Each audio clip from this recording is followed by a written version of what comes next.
Yusuf, thank you for joining us. Thank you so much. So nice to meet you. Oh, it's nice to meet you too. I'm glad to have you all join this session, and we'll be starting in just a few seconds.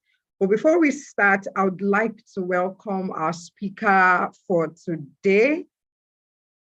I'm so honored to have her join this month's series. And when I saw her profile, I really loved that she was selected.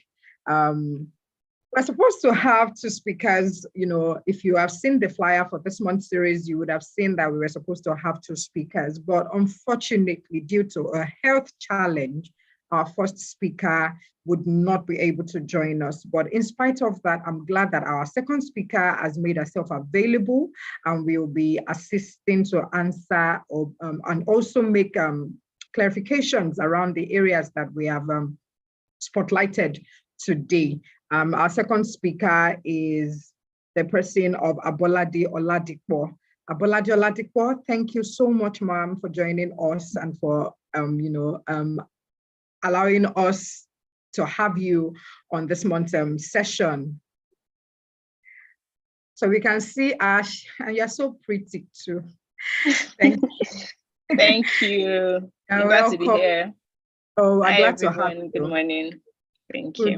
Good afternoon, everyone. So that's Miss Abolade Oladipo. You've just heard her voice. Before I go into, giving the mic to her and asking her to take the floor, I would like to first of all give us an overview of what we are here to do. Africa Agility, since its inception in 2018, has been, at the forefront of delivering quality education to young adults in Africa with core competence in agile framework, digital skills not limited to UI, UX design, web development, artificial intelligence, machine learning, and the likes. Africa Agility has been, doing their best to impact lives, especially the lives of youth positively. Over 2,000 youths have been trained, in gaining and deploying digital skills, which has also made them to be gainfully employed in different tech areas. Through its bootcamp series, one of which I was, a participant, a beneficiary, Africa Agility has been able to train girls, young ladies in so many digital skills. I, for one, joined their branding and marketing session, and it really opened my eyes into the world of tech as it relates to branding and marketing. Please enable your video so that we can see your beautiful faces. If you're participating, please let's see your face. Enable your audio as well when it's time to give contributions.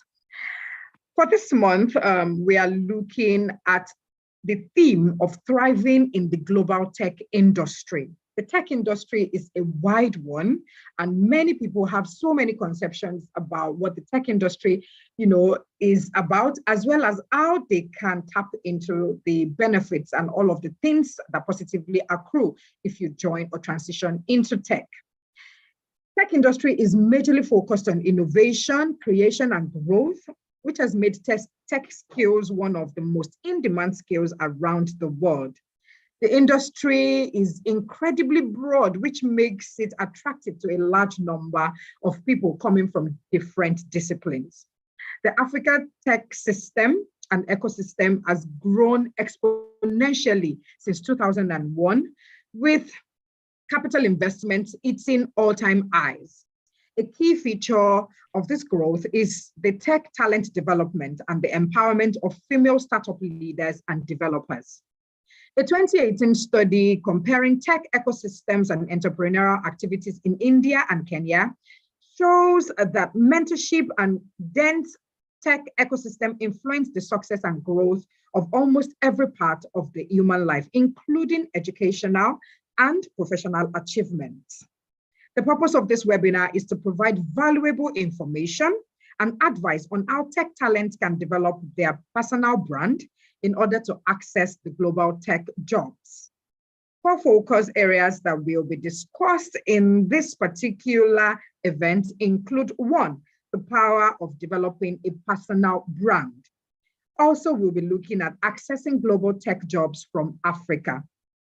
The topics we're going to be focusing on include the power of personal brand development. And under this particular area, we're going to be looking at what personal branding entails, importance of personal branding, as well as tips for developing a personal brand. And under accessing global tech jobs, as an African tech talent, we're going to be discussing and looking into how to answer common interview questions. Also, we'll be looking at what tech recruiters look for in tech talents. And the last but not the least, we'll be focusing on the do's and don'ts of CV for tech talents. I would like to give the floor to our speaker for today in the person of Abolade Oladipo. But before I do that, I would like to read a brief profile that we have curated for her. Abolade Oladipo is a self-driven, confident, resilient, and highly motivated individual. She is keen to widen our horizon and assist in providing solutions to challenging human resources issues as an HR professional. Our on-the-job experience has afforded her a well-rounded skill set in technical sourcing, technical and non-technical recruiting, people operations, employee experience, people strategy, and HR analytics. She is a people and culture lead at Fluna and also a tech recruiter at Landing Jobs. It is indeed an honor to have Abolade Oladipo take us today through the questions and areas that we need clarification. Ms. Abolade Oladipo, good to have you. You have the floor. Thank you so much. Thank you for that introduction, Bolanle. You made me feel like I'm there yet. Hi, everyone. I'm so glad to be here and nice seeing your beautiful faces. I thought Bolanle said we should turn on our videos. I think we should do that so that I get feedback when I'm speaking and I know that I'm not here alone. I can see Aisha. I can see Aisha's video. I can see Olatunji Yusuf.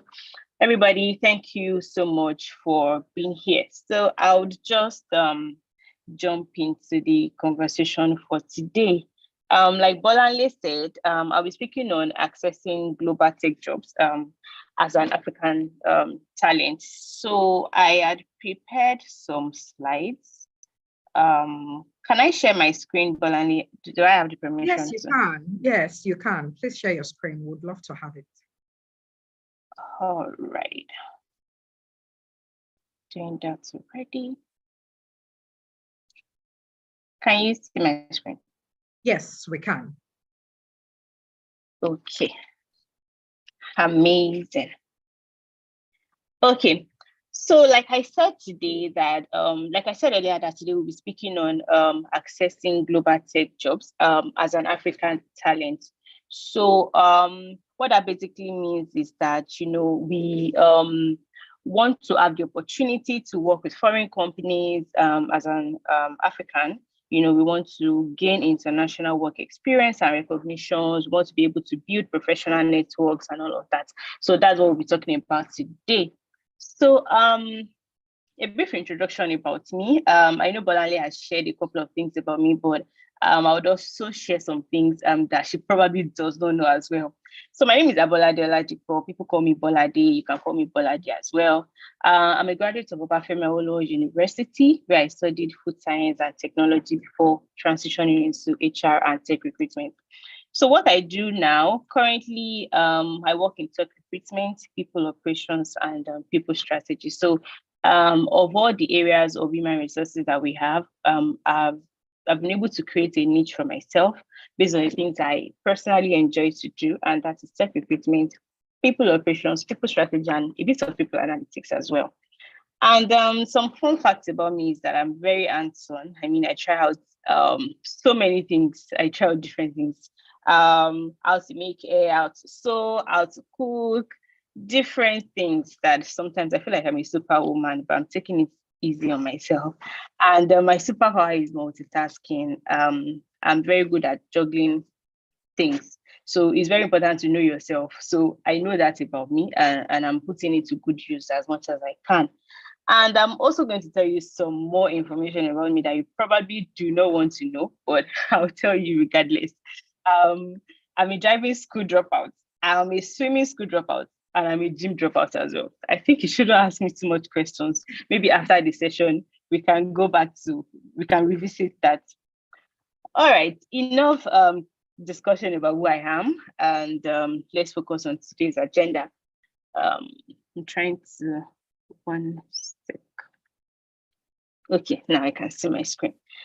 Okay, so on today's agenda, we'll be talking about how to answer some common interview questions, what we tech recruiters are looking for in tech talent, and do's and don'ts of CVs for tech talent. So at the end of this session, what our goal will be is to be able to answer some interview questions, is to be able to answer what tech recruiters are looking for in you, and is to be able to tailor your CV in a way that it will be attractive to tech recruiters. All right, moving on. Okay. All right, to start with, I'll start with the first thing on our agenda, which is how to answer some common interview questions. So on this slide, I have, put together some very frequent interview questions, which you perhaps know already, and perhaps know how to answer them, but I'll just, echo it and reemphasize on them. And so going to the first question, which is tell me about yourself. I mean, this question is so cliche, and how to answer it is probably everywhere over on the internet, but I'm still surprised sometimes when I see some people that don't know how to answer this question. So this question may come in different forms, in different ways. Some recruiters can just, during interviews, some recruiters can just go directly and say, oh, just tell me about yourself. Some recruiters will tell you about what the organization is about and what the role is about, and they'll say, oh, so let's hear from you. So what they're asking is, tell me about yourself. Some recruiters will just say, okay, let me get to know you, or different ways that the question can be phrased. But what they're basically asking is to tell them about you. I mean, interview is you getting to know the person, the company, and them getting to know you as well. So it just makes sense for that question to always come up despite having read your CV. So what recruiters want to hear when they ask this question is they want to understand you, your experiences, your motivations, how you are a good fit for the job, for what they are looking for, and if you really have the skills and the abilities to actually perform in that capacity. So what you want to do is you want to walk them through your CV. So what I mean by this is I'm not saying that you should necessarily cram your CV and read it word for word to them. No. By walking them through your CV, what you want to do is narrate a story. Let them understand how your journey has been.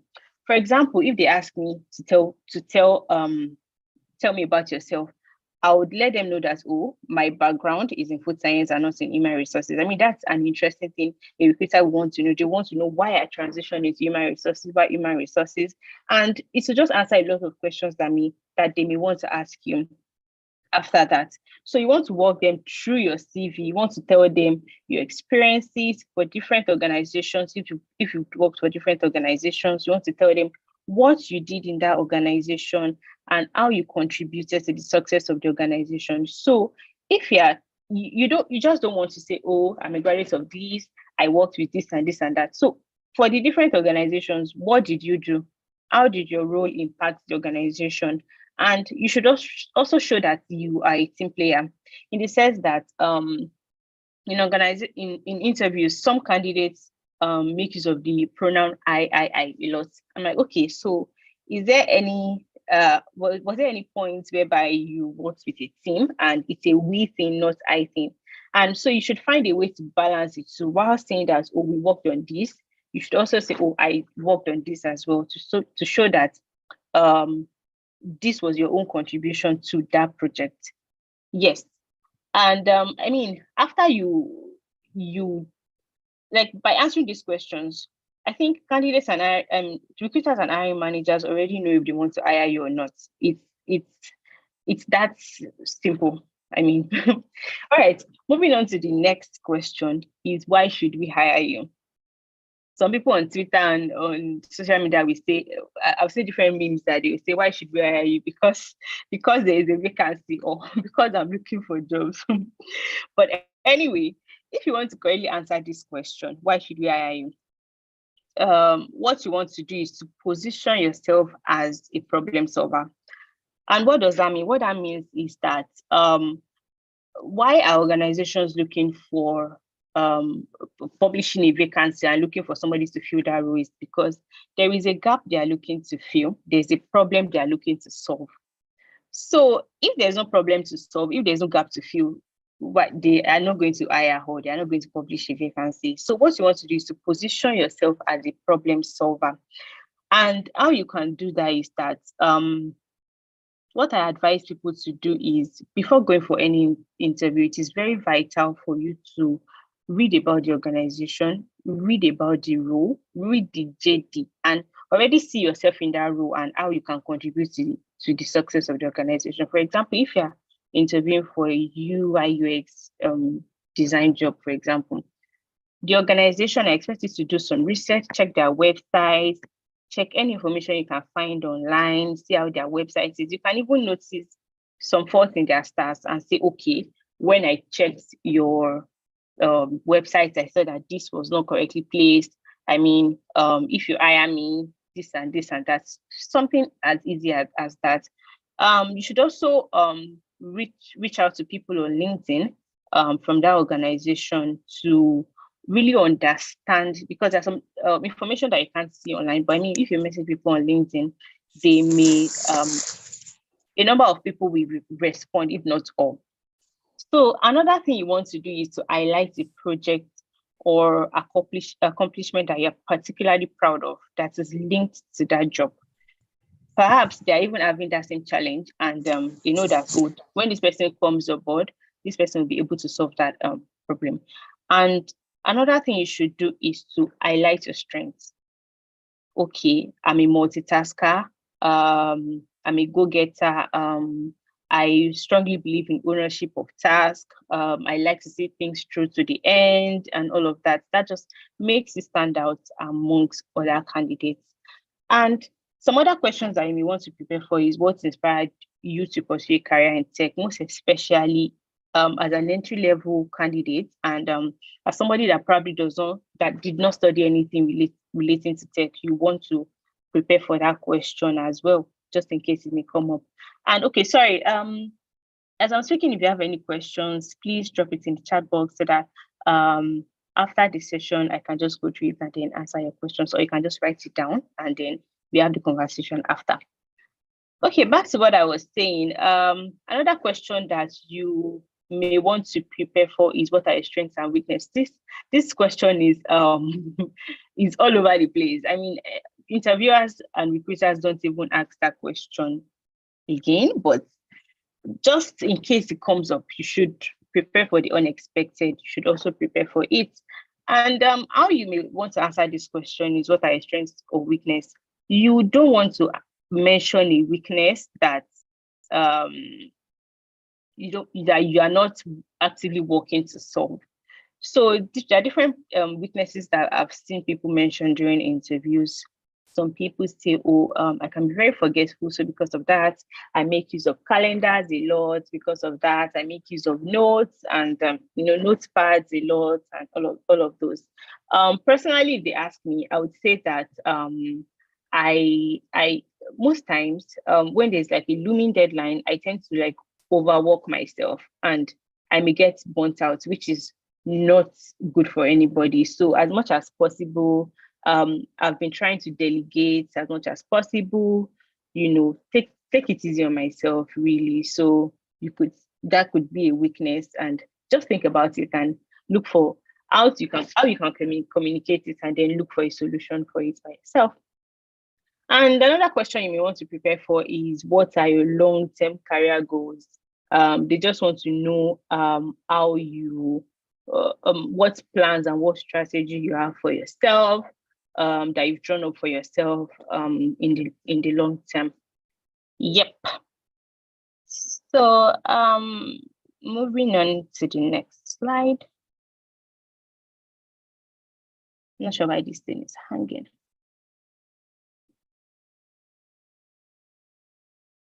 Okay, perfect. So up next, we are going to talk about what tech recruiters are actually looking for in tech talent. So if you're applying for a job, how do you know what the recruiter is looking for? If you're trying to position yourself for a global market, how do you know what the recruiters are looking for?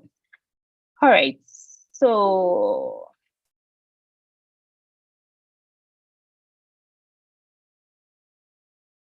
please bear with me.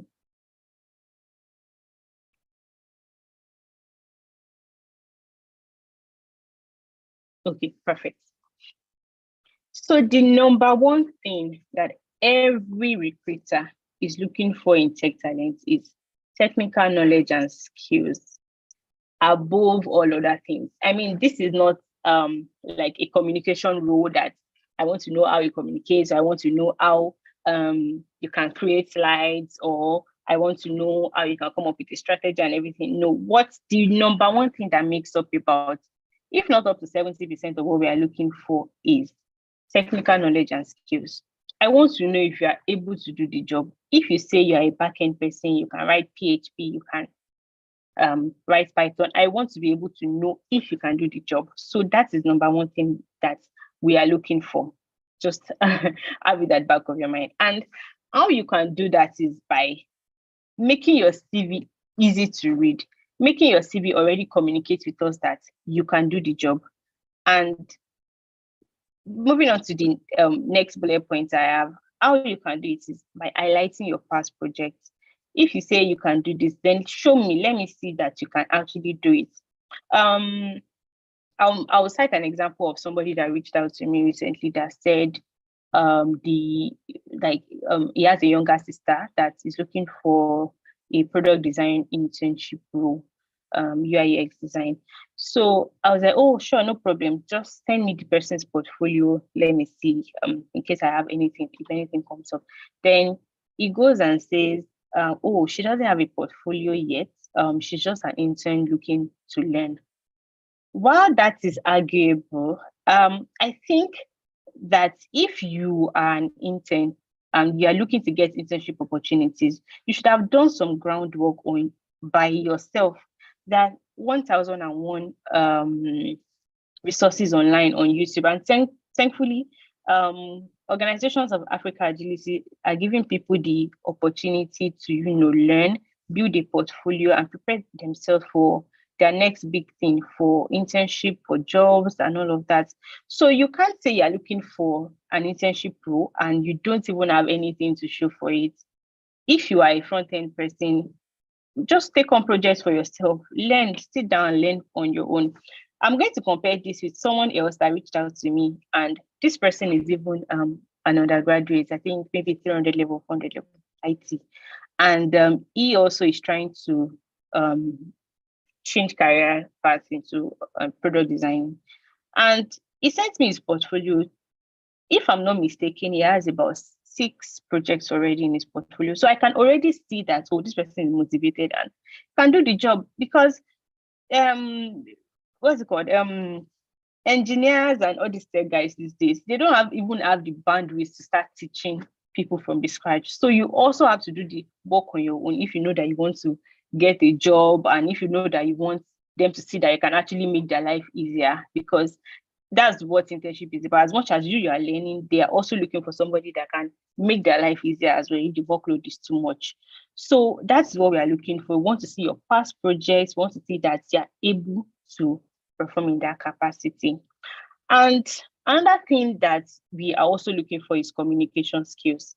If you want to access global talents where the teams are like diverse teams, you have people from Portuguese, you have Qatarians, you have British people, you have people from Germany, Indians, people that don't even communicate well in English. You want to ensure that your communication skills is top notch, and we want to be able to see that. So there are some JDs that I see for international rules, for tech rules, and they will specifically write it there that ability to speak maybe English or another language or German, or some, even if it's ability to speak English alone.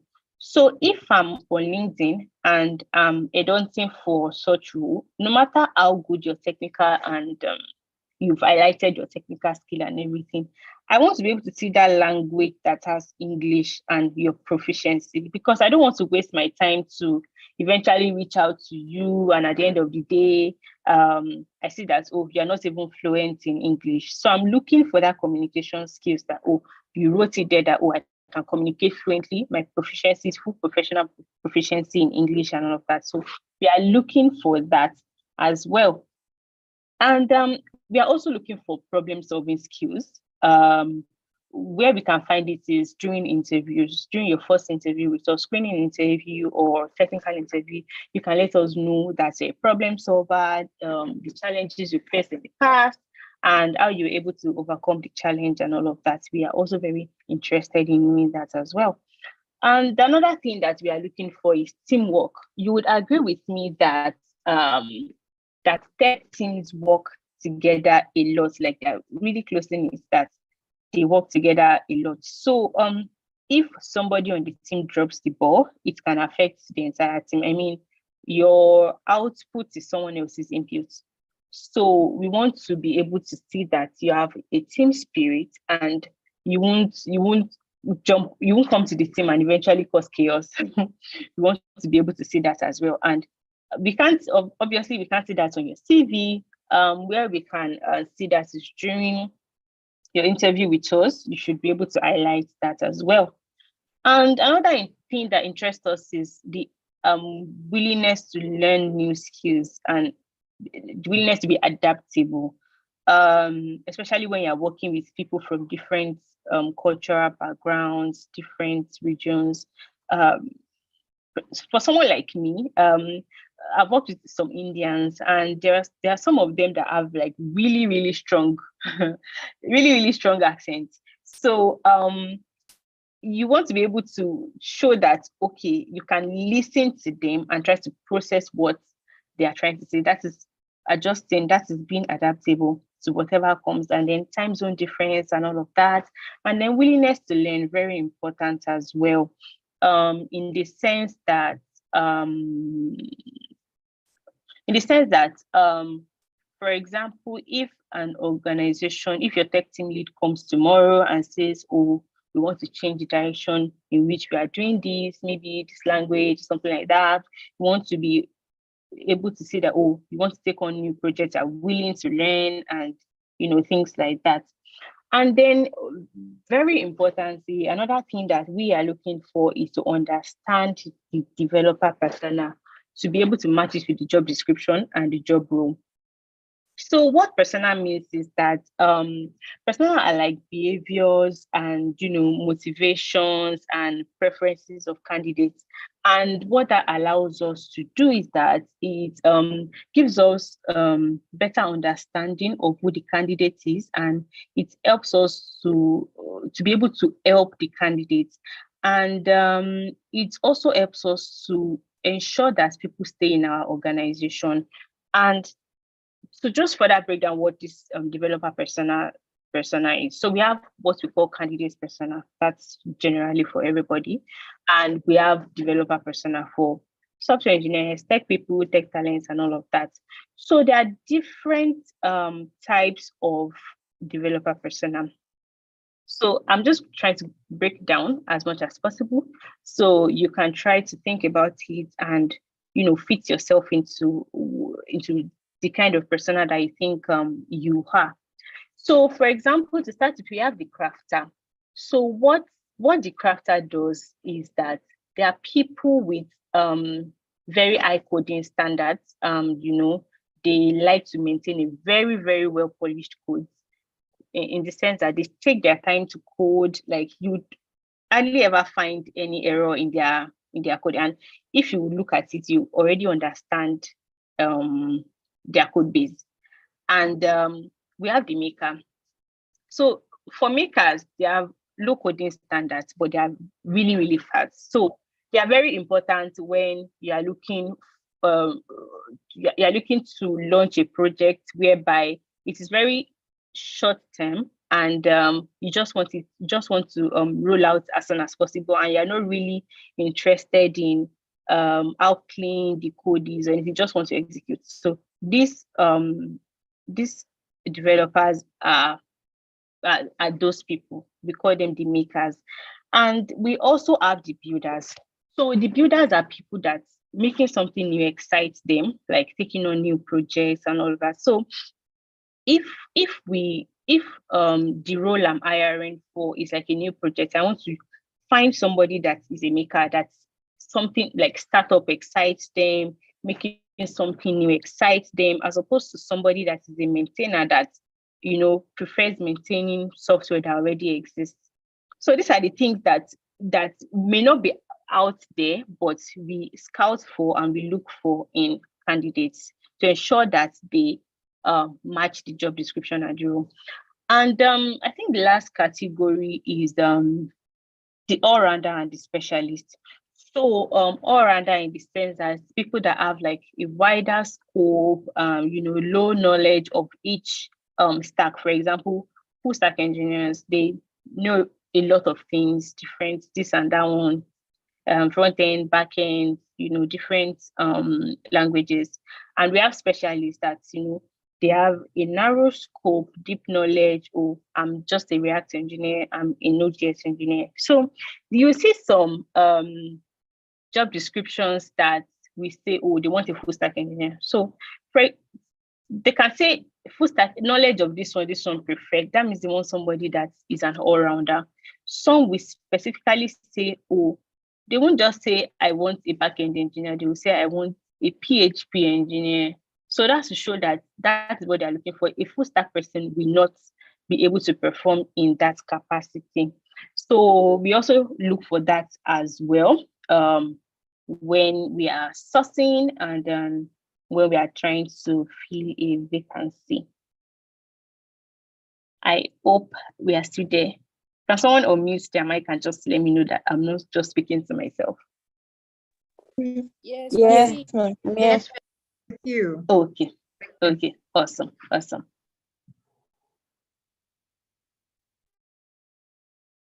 All right. Moving on. I don't know why this slide has decided to do this to me today, but I'm going to keep trying.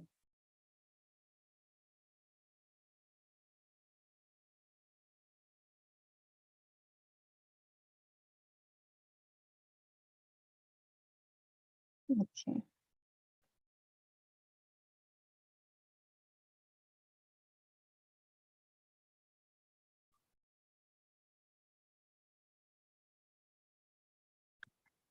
Sorry.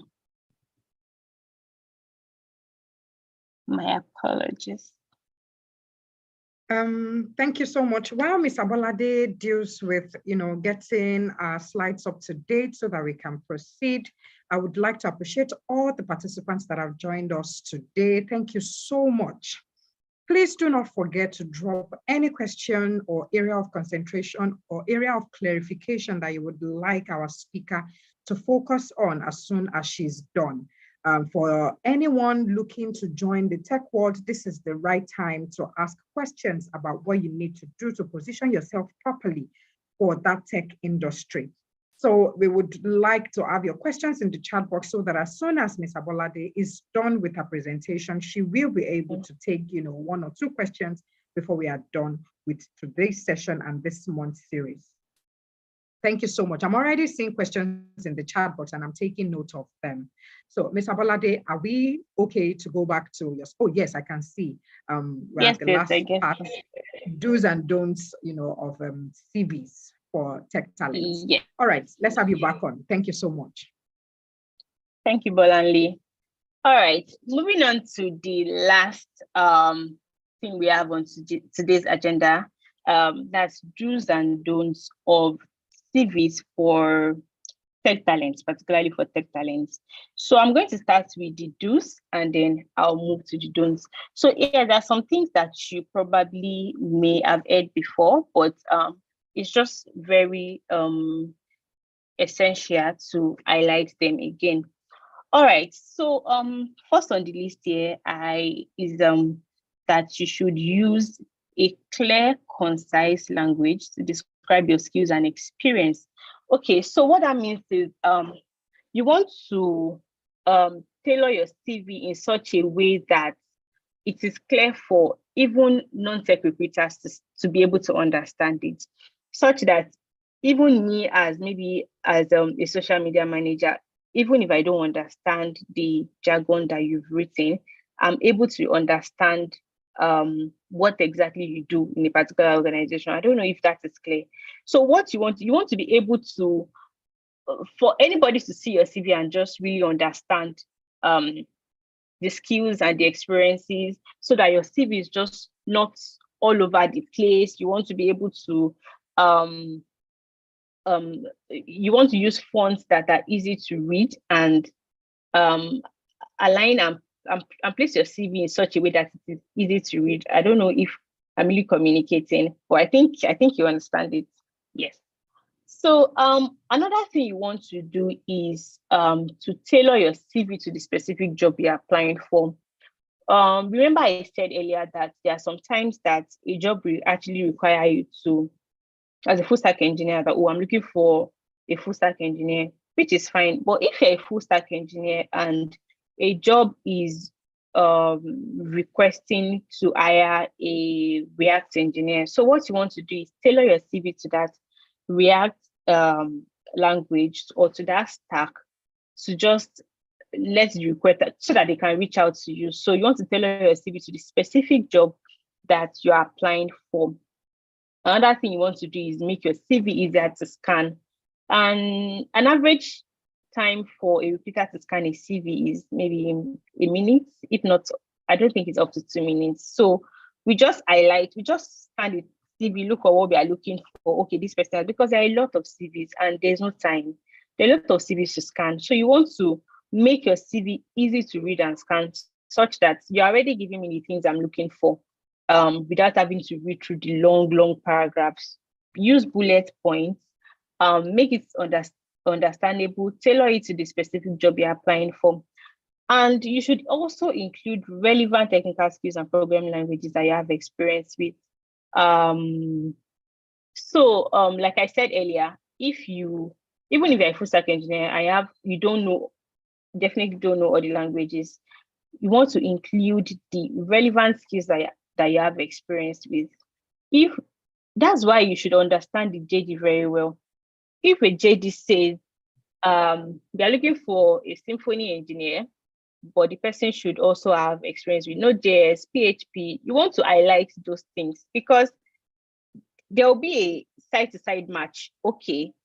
For some recruitment software itself, you see that you can already tick, okay, we are looking for PHP. Does this person have PHP? We are looking for Symfony. We are looking for Cassandra. Does this person have Cassandra? And if you don't match like 3 to 5 of that skills, you're already out, even if you can use the language well. So you want to understand the job description and tailor your CV to the particular technical skills that they are recruiting for. Another thing you should also do is use quantitative measures to demonstrate the impact of your work. For example, you reduce the time to fix a bug from this to this. You increase something from this to this. So you should be able to know how to phrase that and highlight it on your CV as well. And another thing that you should do is to highlight notable achievements. If you have any awards, any certifications that you have gathered in the past, you should also include that as well. It may give you an upper edge. I mean, just to see that you are a top player. And most importantly, please don't forget to include links to your portfolio, your LinkedIn profile, your GitHub, any other relevant online profiles that you have. I see some some CVs that very good, but I want to see what you have done. Like the example I gave of the UI UX intern and the other person, I want to see your GitHub profile. So one thing that some people used to do is they just copy and paste the link, and you just see so many links all over the series. I'm like, no, this is not what I'm looking for. So what you want to do is to hyperlink each link, just hyperlink it to the particular link. So if you say this is your GitHub profile, neatly hyperlink it so that when I just click on the GitHub profile, I can see everything. When I click on the LinkedIn, I can see it. You don't have to copy all the LinkedIn this and paste it on your CV like that. No. So I want to be able to see all that. And sometimes I've hired for roles that just by seeing their portfolio and their profile, they will no longer do the assessment stage. I mean, the technical assessment stage of that interview, because the hiring manager has already seen this person's code base. He has already seen the projects this person does. You just say, see, Abolade, I think you should let's just skip to the next stage. And people like that, they have an upper edge. Because the hiring manager is already advocating for you, advocating that, oh, we scrap out the test. I think this person can do the job already. So it is important to also highlight that. Very, very important. You can see that I bolded it. So very, very essential. And moving on to the don'ts, some things that you shouldn't do on your CV is don't use too much sorry, 1 second. Yes. Don't use too much technical skills and technical jargon and skills. Only you. You are the one that can do, you're a cloud engineer, you're a machine learning engineer, you're a front-end engineer, you are a back-end engineer, you do UI UX, you do project management. Where exactly are you? Are you here or you are there? So if you are doing that, you confuse us already, because I'm like, okay, so what exactly can you do? So don't use too much, don't list too much skills on your CV. No, we don't want to see that. We don't want to see that. And don't make your CV too long. Like I said earlier, that an average time for recruiters to scan CVs is sometimes seconds, not even up to a minute, and sometimes depending on how fast and how experienced the recruiter is. So it is advisable that you aim for 1 or 2 pages, depending on your level of experience. If you're an entry level person, I will advise that you stick to 1 or 2 pages. And another thing you shouldn't include on your CV is don't include any personal information like your age, your marital status, your religious beliefs. I mean, I don't want to know if you're married or not. I don't want to know if you're Christian or you're pagan, as long as you can do the job. And if you're looking to access global opportunities, there are people that are not Christians, they're not Muslims, they don't go to church or anything. So that information may not be necessary. So you should, if you have it on your CV, please today go and remove it. Thank you. And another thing you shouldn't do is don't exaggerate your skills or your experience. Why I will say that is that if you have 2 years of experience, for example, don't say that you have 5-6 years of experience, because what that does is that it increases expectations, and at the end of the day, jeopardizes your chances of getting the job. Because when they say that they're looking for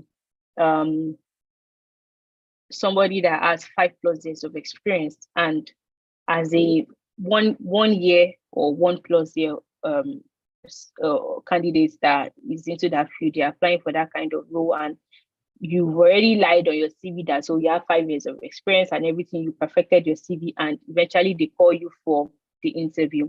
At the interview, expectations will be so high that they would be asking questions and expecting you to answer as somebody that has 5+ years experience, but you can't. So you have just wasted your time for that application process and that interview process. So as much as possible, don't exaggerate your skills and experience. Don't write something that you cannot defend. As long as you can defend it, that's fine, but don't write something that you cannot defend on your CV. And lastly, for today, don't forget to include your contact information, including your email addresses, phone numbers, so that we can easily reach you. I know some people will argue and say that how can somebody even forget to add your email address? It happens, and I've seen it several times that a candidate will be so perfect, and how do I reach you? So sometimes I'll just have to do the extra work to go to LinkedIn to look for some people are not even active on LinkedIn, and when I message them, they will not respond to me on time. And I'm like, you applied for this job, I saw your CV, but I can't contact you. So that's already jeopardizes your chances of getting the job. So another thing that used to make people forget to include these things is that, I mentioned earlier that you should tailor your CV to the specific job that you're applying for. So in the process of editing your CV, some people just delete or they want to change their email address or don't change their phone numbers, and they just delete it and they forget to add it back, and they just save as PDF like that and send. So be very sure to look through your CV again and again before you share, before you apply. You cannot just put in all the effort to edit your CV, and at the end of the day, only just that information will make the recruiter not reach out to you. And two bonus points for today is that on your CV, if you are looking to access global tech markets, you should include the languages you can speak and the proficiency. So if you can speak English language, you can highlight it there that, you speak English and this is your proficiency, full professional proficiency. If you can speak German, if you can speak French, please highlight it there. It is very, very, very important. Another bonus point for today is that you should use LinkedIn. Be very, very active. I mean, recruiters, we sleep and wake up on LinkedIn. LinkedIn is, if not my most used app, it will be one of, it's probably what my most used app. So I'm always on LinkedIn, and other recruiter friends that I have, everybody, we use LinkedIn just like people use WhatsApp, Twitter, or Instagram. That's one of our favorite apps for every recruiter. That's where we look for talent. That's where we scout for talent. That's where we post jobs. Even if we post on websites and everything, LinkedIn is very, very, very important. And as much as possible, connect with people from international organizations, connect with their HR, connect with their recruiters, not only Nigerians, connect with people in your field. If you are a product manager, connect with white people that are product managers and everything. And don't be scared to enter people's DMs. At the end of the day, what will they not do? What will they do? Is either they respond to you or they don't. And if they don't, no problem. We move on to the next. So make sure that your LinkedIn profile is updated, and use LinkedIn as much as you can to your own benefit. Yes, thank you. This is the end of my presentation. So now I'll take questions, and please, let's connect on LinkedIn. I would like to be friends with you. So you can just search for my name, or I would copy this link and drop it in the chat box so we can connect on LinkedIn. Thank you for listening. Thank you so much. Thank you, Ms. Abolade Oladipo. I personally have been able to learn a lot from your short but impactful session. And I am very certain that other participants feel this way as well.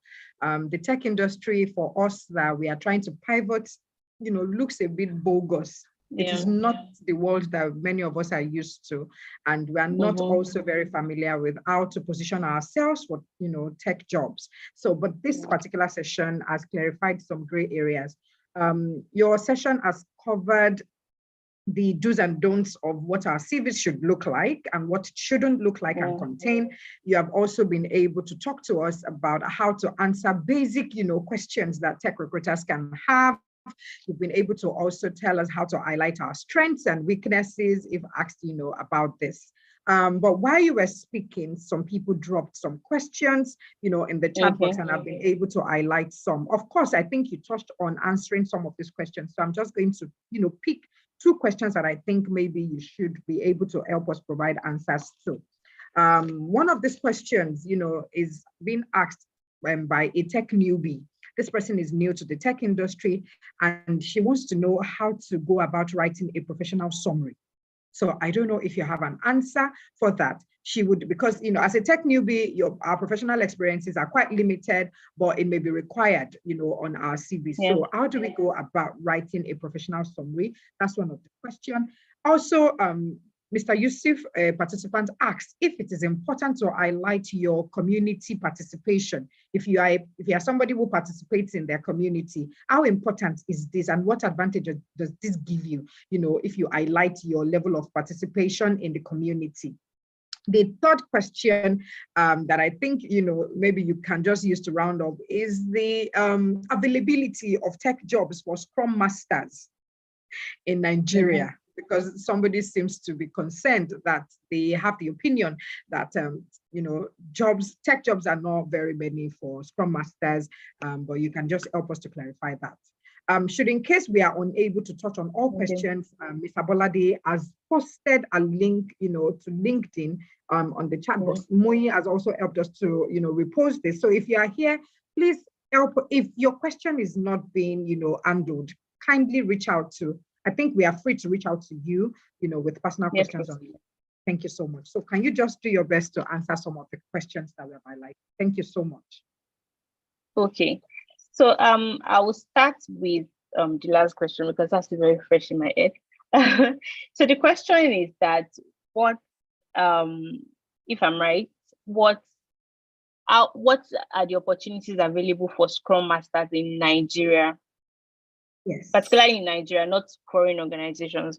All right. So I think project managers and Scrum Masters, there are a couple of opportunities available for them, but where the issue lies is that in terms of experience. So most of the job vacancies I've seen for Scrum Masters requires a level of experience, and not just experience. For example, in the organization I was working before, it's an health tech organization. So when we are recruiting for Scrum Masters, we are looking for people that have experience in the health tech space, that have done projects in that space. Because if we bring somebody from a fintech space to an health tech space, there may be a little bit of chaos. So I think that is the only challenge with Scrum Masters and project managers in Nigeria. But what you want to do, what you can do to help you is that if you can research for the organizations in Nigeria hiring for Scrum Masters, like the vacancies that are so common to see, and check for the industry where they play. And I think that should be fintech, if I'm right. So you can create a niche to just help you access more opportunities. Create a niche in the fintech space and look for opportunities in the fintech space. Because if you are a Scrum Master and a project manager in fintech and you are applying for a project manager role in a construction company, they will probably not reach out to you. So just look for what you're interested in, research the organizations, and you can reach out to them yourself, even if they are not recruiting. Tailor your CV into that. I think that should be able to help. Yeah. So moving on to the second question that I remember is the entry-level candidates asking how to write a professional summary. So while a professional summary is important and is one of the things that makes up our CV, most recruiters don't even read it. They just go straight to scanning. Like that's the truth. But that doesn't mean that you shouldn't add a professional summary to your CV. I mean, I have a professional summary in my own CV.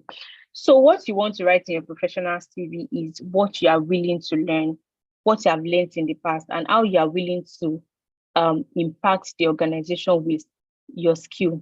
So if you are learning, if you're a product manager, learning project management, for example, you can highlight the things you have learned that over the past, I have learned this and that you believe with that, you can solve the challenging issues that they may have, list the challenging issues, and you are also willing to learn. And if you're an entry-level person, very, very important to include that a fast learner, you have great listening skills, you are very hands-on, and all of that.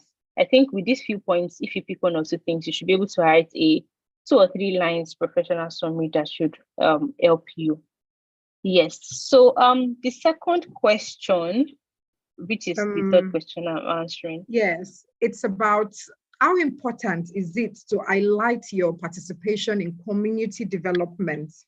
Oh, does that give you an edge, or recruiters are not concerned about what you do outside of the tech skills that they require? Okay, so it's very, very interesting, and it depends on the job that we are hiring for. So for example, if I'm looking to hire a tech team lead or a senior engineer that will be managing younger engineers and managing a team, if you have experience with community, fantastic. In fact, ability to manage a team will be one of the things highlighted on JD. But if I need, so that is not exclusive, because you must be able to do the job, and that's like a plus for you. So if you have experience in community alone and you cannot do the job, I don't think that will give you an upper edge. But if there are 2 people that can do the job and I'm looking for a team lead, and this person has experience in community management and all of that, very active and very participative in community activities, I'm going to go for that person definitely. So that is where that can be useful. And another thing is, if you are looking to apply for roles in developer relations, developer management, and everything, being a member of a community and being an active member of a community, I think that is more than enough. You can even apply for community management roles in the tech space. There are roles like that. So that is very, very, very important in that case. So you must understand the job description and what the recruiter and the organization is trying to hire for that to be an important key in your application. Did I answer your question?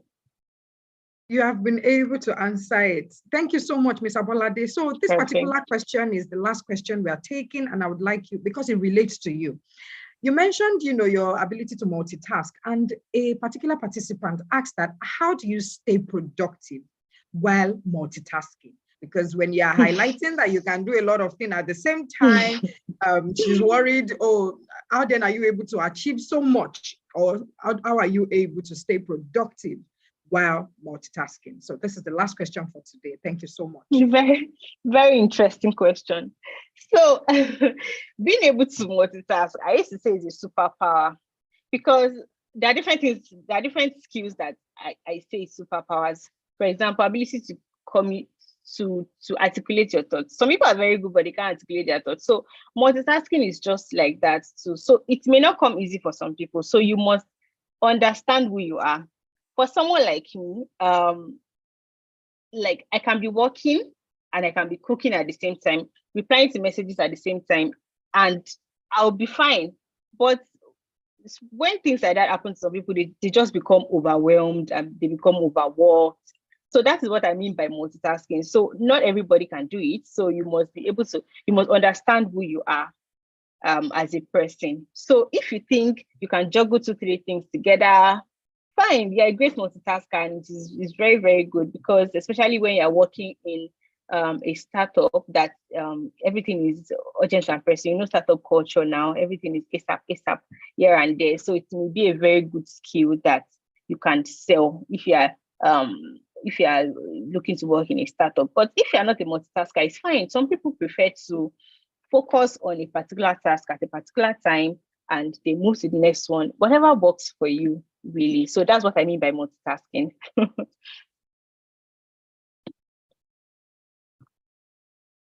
All right, thank you so much, Ms. Abolade, for honoring our invitation and for sharing, this insightful nuggets on what we need to do if we are trying to get into the tech industry and also be seen by tech recruiters and also to land tech jobs in the global world.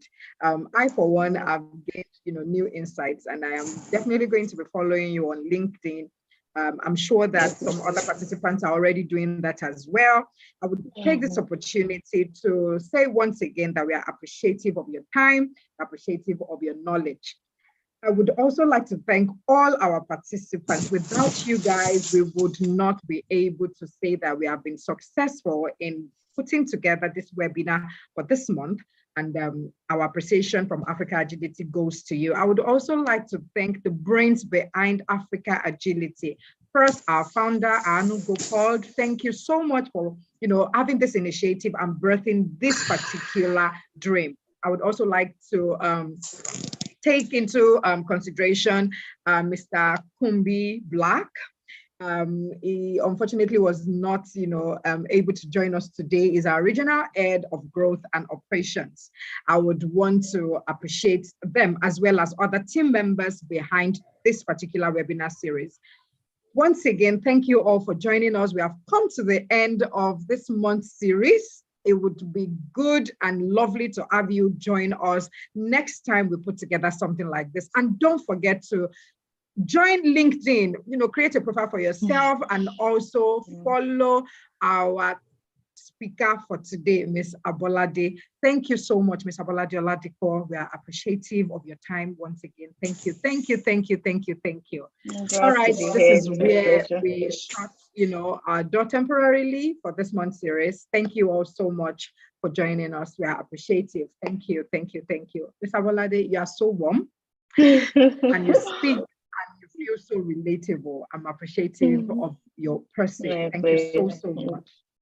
Thank you. All right, guys. Bye-bye. All right. Bye, everyone. Weekend. See you on LinkedIn. Enjoy the weekend. Moyi, Rufai Omotoyosi, thank you so much.